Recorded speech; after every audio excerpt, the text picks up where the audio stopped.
Hi guys, welcome back Harshita Sanjay YouTube channel. So ನಾವಿವತ್ತು ಎಲ್ಲಿಗೆ ಹೋಗ್ತಿದ್ದೀವಿ, ಯಾರ್ಯಾರು ಹೋಗ್ತಿದ್ದೀವಿ ಅನ್ನೋದನ್ನೆಲ್ಲ ತೋರಿಸ್ತೀನಿ. ಬನ್ನಿ ಗೈಸ್ ನೋಡೋಣ. ನೋಡಿ, ನನ್ನ ಮಗಳು ಸುಮ್ಮನೆ ನಿಂತಿದ್ದಾಳೆ ಫ್ರಂಟಲ್ಲಿ. ನನ್ನ ಮಗಳಿಗೆ ಕಾರಲ್ಲಿ ಹೋಗೋದಂದರೆ ತುಂಬಾ ಇಷ್ಟ. ಸೊ ಅದರಲ್ಲೂ ನೈಟೆಲ್ಲೋ ಕರ್ಕೊಂಡು ಹೋಗ್ತಿದ್ದಾರೆ ಅಂಥೇಳಿ ಫುಲ್ಲು ನನ್ನ ಮಗಳು ಖುಷಿಯಾಗಿದ್ದಾಳೆ.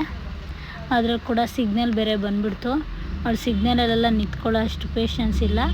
ಸೊ ಬೇಗ ಬೇಗ ಹೋಗ್ತಾನೇ ಇರಬೇಕು, ಎಲ್ಲಿಗಾದರೂ ಕರ್ಕೊಂಡೋಗು ಹೋಗ್ತಾನೇ ಇರಬೇಕು. ಅವ್ರ ಅಪ್ಪನ ಕೂಡ ಅದನ್ನೇ ಹೇಳ್ತಾನೆ ಇರ್ತಾಳೆ. ಹಾಗೆ ಅವ್ನು ವ್ಲಾಗ್ ಮಾಡೋಣ ಅಂಥೇಳಿ ನಾನು ವ್ಲಾಗ್ ಮಾಡ್ತಾಯಿದ್ದೆ. ಸೊ ನಮ್ಮ ಅತ್ತೆ ನೋಡಿ ಫುಲ್ಲು ಫೋನಲ್ಲಿ ಮುಳುಗೋಗಿದ್ದಾರೆ. ನನ್ನ ಮಗಳು ಮುಂದೆ ಬಂದಿರೋದ್ರಿಂದ ನಮ್ಮ ಅತ್ತೆ ಫ್ರೀಯಾಗಿದ್ದಾರೆ ಇವಾಗ ಹಿಂದ್ಗಡೆ.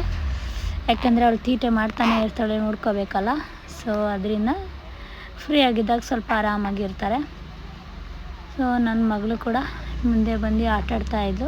ಸೊ ಫೈನಲಿ ನೋಡಿ, ನಾವು ದೇವಸ್ಥಾನದ ಹತ್ರ ಬಂದ್ವಿ. ಯಾವ ದೇವಸ್ಥಾನ ಅಂದರೆ ನಾನು ಲಾಸ್ಟ್ ವ್ಲಾಗಲ್ಲೇ ಹೇಳಿದೆ, ಸಿದ್ದಪ್ಪಾಜಿ ಟೆಂಪಲ್ ಅಂತ. ಅದು ನಿಯರ್ ಬೈಲೇ ಇರೋದು, ಇಲ್ಲೇ ಈರಣ್ಣಗುಡ್ಡೆ ನಾಯಂಡ್ರಳ್ಳಿ ಹತ್ರನೇ ಇರುತ್ತೆ. ಸೊ ಇದೇ ದೇವಸ್ಥಾನ. ಸೊ ಫುಲ್ಲು ಕ್ಯಾಪ್ಚರ್ ಮಾಡಿ ನಾನು ಯಾವಾಗೂ ಹಾಕಿಲ್ಲ, ಸ್ವಲ್ಪ ಸ್ವಲ್ಪನೇ ಹಾಕಿದ್ದೀನಿ. ಯಾಕೆ ಅಂದರೆ ನಮಗೂ ಕೂಡ ಟೈಮ್ ಇರಲ್ಲ. ಸೊ ನಾವು ಕೂಡ ನೈಟ್ ಅಂದರೆ ನೈಟು, ಡೇ ಮಾರ್ನಿಂಗ್ ಅಂದರೆ ಮಾರ್ನಿಂಗು, ಯಾವಾಗ ಫ್ರೀ ಇರುತ್ತೋ, ನಮ್ಗೆ ಯಾವಾಗ ದೇವ್ರು ಕರ್ಸ್ಕೋತಾರೋ ಆವಾಗ ನಾವು ಬರ್ತಾಯಿರ್ತೀವಿ. ಸೊ ನಮ್ಮ ಮನಸ್ಸಿಗೆ ಒಟ್ಟಿನಲ್ಲಿ ನೆಮ್ಮದಿ ಇರಬೇಕು. ನೆಮ್ಮದಿ ಇದ್ರೇ ನಾವು ಚೆನ್ನಾಗಿರ್ತೀವಿ, ಎಲ್ಲರೂ ಚೆನ್ನಾಗಿರ್ತಾರೆ. ಸೊ ಅದರಿಂದ ನಾವು ಯಾವಾಗ ಫ್ರೀ ಇರ್ತೀವೋ ಅವಾಗೆಲ್ಲ ಬಂದಿದ್ವಿ. ಸೊ ಹುಣ್ಣಿಮೆ ಪೂಜೆ ಇದ್ದಿದ್ದರಿಂದ ನಾವು ಕೂಡ ದೇವ್ರನ್ನ ನೋಡಬೇಕಿತ್ತು, ಆ ಟೈಮಲ್ಲಿ ಹೇಗಿರುತ್ತೆ ಅಂಥೇಳಿ ಬಂದ್ವಿ. ತುಂಬ ಚೆನ್ನಾಗೇ ಕೂಡ ಅಲಂಕಾರ ಎಲ್ಲ ಮಾಡಿದರು. ಹಾಗೆ ವ್ಲಾಗ್ ಮಾಡೋಣ ಅಂಥೇಳಿ ನಾನು ಒಂದು ವಿಡಿಯೋ ಕ್ಯಾಪ್ಚರ್ ಮಾಡಿಕೊಂಡೆ. ಸೊ ನಮ್ಮ ಮನೇಲಿ ಯಾರು ವೀಡಿಯೋ ಮಾಡಿಕೊಡೋರು ಯಾರಿಲ್ಲ, ಸೊ ನಾವೇ ಮಾಡ್ಕೊಬೇಕು. ಸೊ ಹಾಗೋ ಹೀಗೋ ಸ್ವಲ್ಪ ಸ್ವಲ್ಪ ವೀಡಿಯೋಗಳನ್ನ ಸ್ಟಾರ್ಟ್ ಮಾಡೋಣ ಅಂಥೇಳಿ ಮಾಡ್ತಿದ್ದೆ. ದೇವ್ರಿಗೆ ನೋಡಿ ತುಂಬ ಅಲಂಕಾರ ಮಾಡಿದರು. ಟೈಮ್ ಕೂಡ ತುಂಬಾ ಲೇಟಾಗಿತ್ತು. ಪಾಪ ನಮಗೋಸ್ಕರ ತುಂಬಾ ವೆಯ್ಟ್ ಮಾಡಿದರು. ಆಲ್ರೆಡಿ ಮೋಸ್ಟ್ಲಿ 10 o'clock ಟೈಮ್ ಕೂಡ ಆಗಿತ್ತು. ಯಾಕಂದರೆ ಅವರು ಮನೆಗೆ ಹೋಗೋ ಟೈಮಿಂಗ್ಸ್ ಎಲ್ಲ. ಸೊ ಮಹಾಮಂಗಳಾರತಿ 7:15 ಇದರಿಂದ ತುಂಬಾ ಲೇಟಾಗಿತ್ತು. ಸೊ ಅದರಿಂದ ಇದು ಇನ್ನು ಬೇರೆ ಟೈಮಿಂಗ್ಸ್ ಎಲ್ಲ ಮ್ಯಾಕ್ಸಿಮಮ್ 9 ಗಂಟೆ 9 o'clock ಅಷ್ಟರಲ್ಲೆಲ್ಲ ಹೊರಟೋಗ್ಬಿಡ್ತಾರೆ ಮನೆಗೆ. ಯಾಕೆಂದರೆ ತುಂಬ ಕ್ರೌಡ್ ಇದ್ದರೆ ಅವರು ಇರ್ತಾರೆ, ಇಲ್ಲ ಅಂದರೆ ಕ್ರೌಡ್ ಕಡಿಮೆ ಇದ್ದರೆ ಕೂಡ ಅವರು ಬೇಗ ಮನೆಗೆ ಹೋಗ್ತಾರೆ. ಸೊ ಪೂಜೆ ಕೂಡ ಅಲ್ಲಿ ಚೆನ್ನಾಗಿ ಮಾಡಿಕೊಡ್ತಾರೆ. ಯಾಕಂದರೆ ನಮ್ಮ ದೇವಸ್ಥಾನದಲ್ಲಿ ಪೂಜೆ ಮಾಡಲ್ಲ ಹಾಗೆ ಹೀಗೆ ಅಂತೇಳ, ಪ್ರತಿಯೊಬ್ಬರು ಬಂದರೂ ಪೂಜೆ ಮಾಡಿಕೊಡ್ತಾರೆ. ನಮ್ಮ ದೇವಸ್ಥಾನದ ವಿಶೇಷತೆ ಏನಂತಂದರೆ ಧೂಳ್ತಾ ಮತ್ತು ಕಪ್ಪು. ಸೊ ನಮಗೆ ಜಾಸ್ತಿ ಇರೋದೇ ಅದು. ಅದಾದಮೇಲೆ ಕಡಲೆಪುರಿ, ಕಜ್ಜಾಯ. ನಮ್ಮ ಸಿದ್ದಪ್ಪಾಜಿ ದೇವ್ರಿಗೆ ಅದೇ ಫೇಮಸ್ಸು. ಸೊ ನನ್ನ ಮಗಳಿಗೆ ಕಡಲೆಪುರಿ ಅಂದರೆ ಜಾಸ್ತಿನೇ ಇಷ್ಟ. ಸೊ ಹಾಗೆ ಈಸಿ ಇಟ್ಕೊ ಅಂತ ಹೇಳಿದ್ರು. ಸೊ ನಾನು ಬ್ಲಾಗಲ್ಲಿ ಹೇಳಿದ್ದೆ ಇಲ್ವೋ ಅನ್ಸೋಕ್ಕೆ ಗೊತ್ತಿಲ್ಲ. ಯಾಕೆ ಅಂದರೆ 35ನೇ ವರ್ಷದ್ದು ವಾರ್ಷಿಕೋತ್ಸವ ನಡೀತಾ ಇದೆ. ಸೊ ಅದ್ರದ್ದು ನಮಗೆ ಒಂದು ಪಾಂಪ್ಲೆಂಟ್ ಕೊಟ್ಟಿದ್ದರು. ಸೊ ಅದ್ರ ಬಗ್ಗೆ ತೋರ್ಸೋಣ ಅನ್ನೋ ಅಷ್ಟರಲ್ಲಿ ಟೈಮ್ ಆಗೋಗಿತ್ತು. ಸೊ ಹಾಗೆ ತೊಗೊಂಡು ಬಂದ್ವಿ.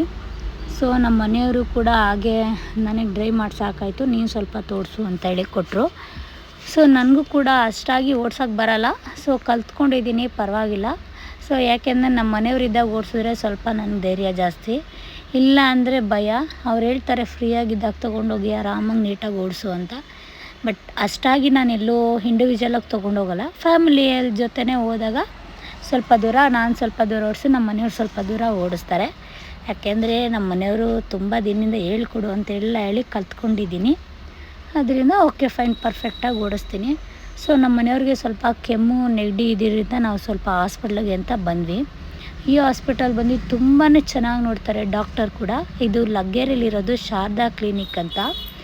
ಈ ಹಾಸ್ಪಿಟಲಲ್ಲಿ ಡಾಕ್ಟ್ರು ಕೆಂಪೇಗೌಡ ಡಾಕ್ಟ್ರು ಅಂತಲೇ ಅವ್ರನ್ನ ಕರೀತಾರೆ.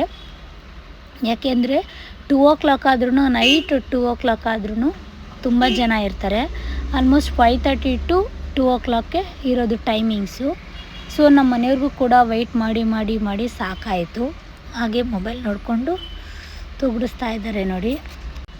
ಸೊ ಜನನೂ ಕೂಡ ಕಡಿಮೆ ಆದರು. ಸೊ ಫೈನಲಿ ನಾವು ಹೋಗೋಣ ಅಂಥೇಳಿ ಒಳಗಡೆ ನಮ್ಮ ಮನೆಯವ್ರು ಹೊರಟರು. ನಮ್ಮ ಮನೆಯವ್ರು ಹೊರಟಾಗ ನನ್ನ ಮಗಳೇನು ಮಾಡಿದ್ಲು, ಅಲ್ಲಿ ಯಾವುದೋ ಒಂದು ಪಾಪು ಏನೋ ಆಟ ಸಾಮಾನಲ್ಲಿ ಆಟಾಡ್ತಾಯಿತ್ತು. ಅದು ಬೇಕು ಅಂಥೇಳಿ ಆ ಪಾಪು ಹತ್ರ ಕಿತ್ಕೊತಾ ಇದ್ಲು.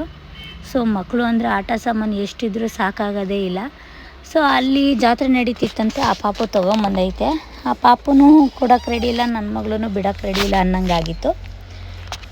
ಸೊ ಅದಾದ್ಮೇಲೆ ಸ್ವಲ್ಪ ಹೊತ್ತು ಆ ಪಾಪನೂ ಕೊಟ್ಟು ಎಲ್ಲ ಆಟ ಆಡಿಸ್ತು. ಆದರೂ ಆ ಪಾಪು ಹಿಂದೆಯೇ ನನ್ನ ಮಗಳು ಕೂಡ ತಿರ್ಗಕ್ಕೆ ಸ್ಟಾರ್ಟ್ ಮಾಡಿದ್ಲು. ಸೊ ತುಂಬಾ ಒಂಥರ ಚೆನ್ನಾಗಿತ್ತು. ಮಕ್ಕಳು ಆಟ ಆಡೋದಂದರೆ ಎಲ್ರಿಗೂ ಕೂಡ ಇಷ್ಟ ಆಗುತ್ತಲ್ವ, ಅದರಿಂದ ಸೊ ನನ್ನ ಮಗಳು ಕೂಡ ಪಾಪು ಹಿಂದೆಯೇ ಸುತ್ತಕೊಂಡು ಈಸ್ಕೊಳ್ಳೋಕ್ಕೆ ರೆಡಿ ಆಗಿದ್ಲು. ಅಷ್ಟರಲ್ಲಿ ನಮ್ಮತ್ತೆ ಎಲ್ಲಿದೆ ನಡಿ ತೋರಿಸು, ಎಲ್ಲಿ ತೊಗೊಳೋದದು ಎಲ್ಲಿದೆ ಅಂಥೇಳಿ ಆ ಪಾಪನ ಕೇಳ್ತಾಯಿದ್ರು. ಸರಿ ನಡಿ ಅಂತೇಳಿ ನನ್ನ ಮಗಳಿಗೆ ಸುಮ್ಮನೆ ಬಿಡ್ತಿರ್ಲಿಲ್ವಲ್ಲ, ಬೇಕು ಬೇಕು ಅಂತ ಕೇಳ್ತಿಲ್ಲ, ಆದ್ದರಿಂದ ನನ್ನೂ ಕೇಳ್ತಿದ್ಲು. ಸರಿ ನೋಡೋಣ ಅಂಥೇಳಿ ನಮ್ಮತ್ತೆ ಕರ್ಕೊಂಡು ಸುಮ್ಮನೆ ಸ್ವಲ್ಪ ದೂರ ಹೋದರು. ಮೋಸ್ಟ್ಲಿ 10:30 ಆಗಿದೆ, ಇವಾಗ ಎಲ್ಲಿ ಓಪನ್ ಇರುತ್ತೆ ಅಂತೇಳಿ ನಮ್ಮತ್ತೆ ವಾಪಸ್ ಕರ್ಕೊಂಡು ಬಂದರು. ಸೊ ನಾವು ಕೂಡ ಮನೆ ಕಡೆ ಹೊರಟು.